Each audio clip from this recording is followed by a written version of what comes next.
Morning peeps, good morning everyone. How's everyone doing? Hopefully you guys are all doing well. Don't forget, if you're new to the channel, like, share, subscribe. All right, before we talk all things Canelo Eubank Jr., quick question. Would anyone be interested in me making these videos into a podcast? I've never really thought about it. Someone brought it up to me the other day.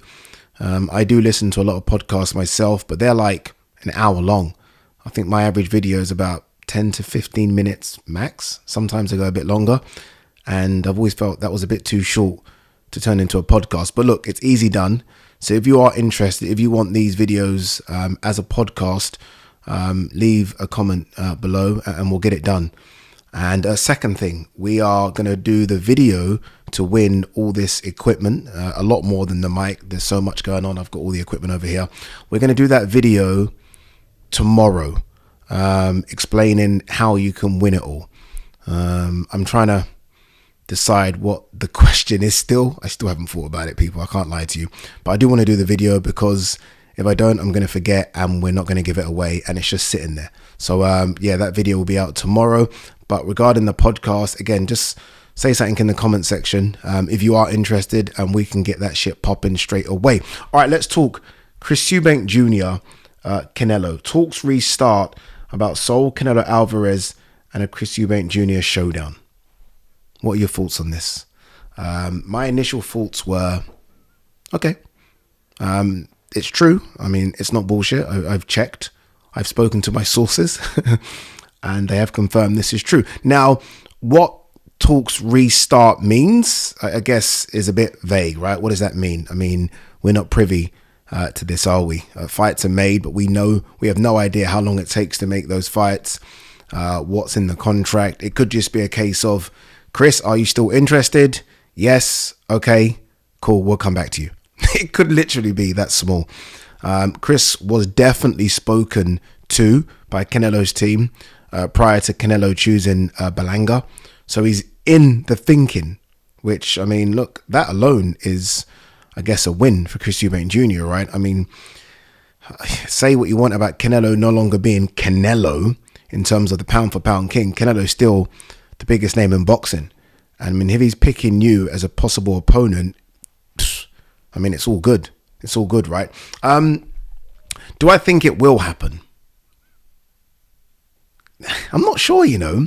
Like, if I were to have asked myself that question a few months ago, I'd have said absolutely not. But I think we've seen with Canelo now, he's not fighting the next man up. I mean, he stopped doing that years ago. He's literally picking who he wants to fight. I mean, Belanga was never the next man up. Munguia was never really the next man up. John Ryder. These guys are never the next man up, right? Jamel Charlo, we can go through the list. And because David Benavidez is now fighting David Morrell, he's almost got this inbuilt excuse now not to fight Benavidez, right? Oh, I can't fight Benavidez because he's fighting Morrell. So he's now almost got a free hit for May. And Chris's name, you can kind of understand why Chris's name is in the mix. I know some people might think that's wild, but again, Canelo is not fighting the next man up. He's just picking who he wants to fight. And Chris brings something to a fight. Whether or not you guys rate him or you think he's past his best or whatever, or if he's deserving of it, he almost brings something to a fight week. I mean, I've been lucky or unlucky to have experienced the Chris fight week, whether it be the press conference, whether it be fight week, speaking to him, like you know when Chris is in the room. And I actually think a fight week with him versus Canelo will actually be fun. It'll be interesting. That being said, I'm swinging 80% it doesn't happen, 20% it does. For whatever reason. Could be money, could be where the fight takes place. There was a lot of talk about Canelo wanting a fight in the UK. I don't know if I necessarily believe that when he does such good numbers in Las Vegas. Why would you leave? But he might want to experience what it's like. I mean, if you are a fighter and you've watched AJ Dubois, like just from watch it just like the stadium and think, my God, or you've watched AJ Usyk at Tottenham, you must think, Jesus, I would like a bit of that. And Canelo versus Chris Eubank Jr. over here probably would do a Tottenham Hotspur Stadium. So he might want it just to tick it off. He might want it to tick it off. But the real winner here is Chris. Like, I mean, if you're Chris and you've gone or you've started negotiations, very small ones with Conor, I mean, you are literally, you are so far in front when it comes to the A side here. It's no joke, because you can say, well, look, dude, if you don't want this, I'm fighting Canelo. Like, you've got so many, like Chris is in a position where he has so many options. Like, there are people calling him out. Like, Canelo hasn't called him out, but we know there's a negotiation now, right? I mean, Hamza Shiraz wants that fight as well. There will be Carlos Adames. There will be Alam Kanali. He's got about 5 or 6 fighters that want to fight him. I was with Liam Smith. And look, Liam Smith is behind all those guys, obviously, because Liam Smith hasn't fought since the Chris loss. But Liam Smith, there's options. When you look at the Conor Benn side, not really much, is it? It almost feels like, and look, Conor can fight so many guys at 147 or 154, but there aren't that many obvious, okay, that's a big fight for Conor. There aren't that many. Whereas Chris has several big fights. So Chris is in a very, very, very strong position. Very strong position.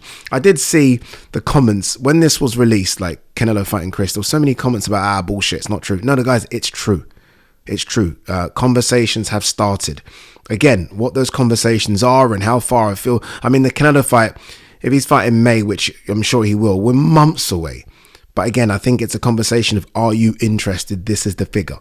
And again, the fact that he's even getting that is, I think, a big thing. One other thing as well is that seeing the behind the scenes stuff that Chris released about him cutting down to 160, that cut has now become quite difficult. I mean, look, he makes it. He's always in great shape, but that's a difficult cut. He really should be fighting at 168 now. At his age, he's not thick set, but he's got broad shoulders and he's quite tall. Chris, I'd say Chris is about 5'11". He's quite tall. He really should be at 168 now. I mean, he fought there many moons ago, right? So that's where he should be. The idea of cutting down to 160 is a bit of a problem. And he might think that as well in the lead up to discussing the Conor fight. Like, if the money's right, he'll make the weight cut, but he'd prefer to make a 168. Canelo is such a bigger fight than Conor Benn.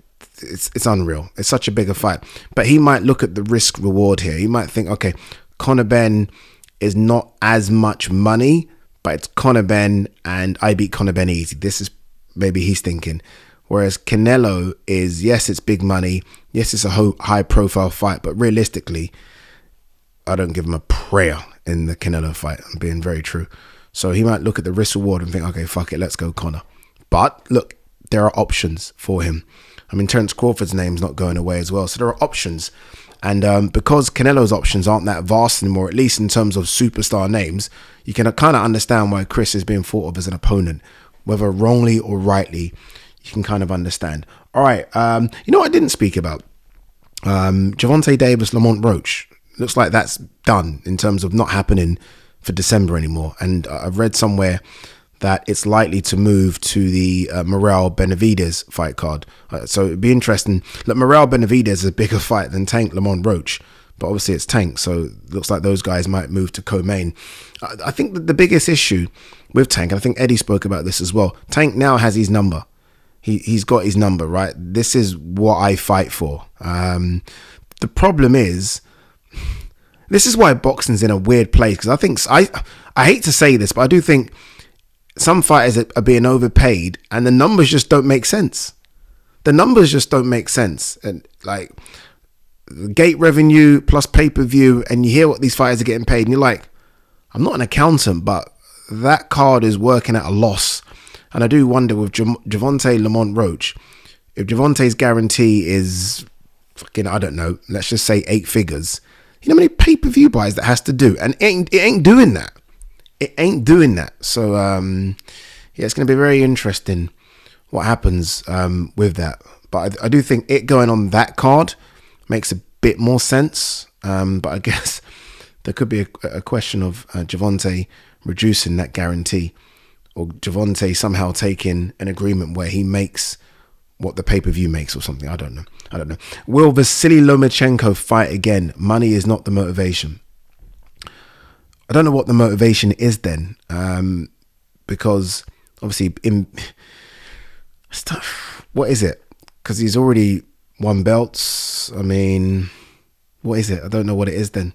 If it's not that, then I mean, I don't know. I love Vasily, absolutely love him, but can he beat these young kids? I mean, can you beat Shakur? Can he beat Javante? Not sure. I think I give him a better shot. Actually, I give him a kind of equal shot at both, you know, just that you feel like Javante will catch up and sleep him, and I don't want to see that at this stage of Loma's career. So I think once you're questioning whether or not you want to fight again, that should tell you enough about fighting again. We are 1 month away from Galal Yafai versus Sonny Edwards. I think that's going to be a good fight. I have no idea which way I'm going in that. And I'm not fence-sitting because I'm working on the broadcast. I ain't got a clue. I think Galal is clearly extremely talented. Sonny's fought the better opposition, and that could hold him in good stead. And when you think of how good Bam is, I mean, Sonny was there with Bam for a few rounds, right? And I mean, by the way, Bam could be fucking pound for pound number 4 or 5. Sonny was there. And then I think it was a size thing, and just eventually Bam got to him. But that shows how good Sonny is. Sonny's a good fighter, man. A very good fighter. If George Foreman, Muhammad Ali was today, each fighter would make 200 million. Steady. It's a lot of money in it, bloody hell. I mean, with the money that's going around in the heavyweight division, I mean, who knows, right? Muhammad Ali is such a star. I've seen so many clips because of today being the anniversary of Rumble in the Jungle. There's so many clips going around of him just talking, and it's like, it's incredible. Honestly, it's incredible. And as I was watching those clips, like I watched so much about Muhammad Ali, I was thinking, if Muhammad Ali existed today, and Muhammad Ali, by the way, was hated by many back then. If that version of Muhammad Ali existed today, it'd be hated by so many people. I mean, fighters would hate him. The general public would say he's this, he's that. I think that the takeaway is just be yourself. Fuck what people say, just be yourself, because Muhammad Ali, one of the greatest, not I think the greatest boxer, one of the greatest people of all time, would have been fucking crucified because of the things he said back then. Crucified. Anything else? Liam Davis ready to show Shabazz Massoud no mercy in his bid to end their feud. What a good fight that is. What a good fight that is. That's this weekend. And in that division, you think about, I mean, we're trying to find really who is the number one in this country. We've got McGraw versus McCann coming up as well. It's a really good division, and that's almost 2 semi-finals, I think. That's a good fight, that is. It's a very good fight. All right, guys, girls, I think we are done. Yeah, we are done. All right, peace and love.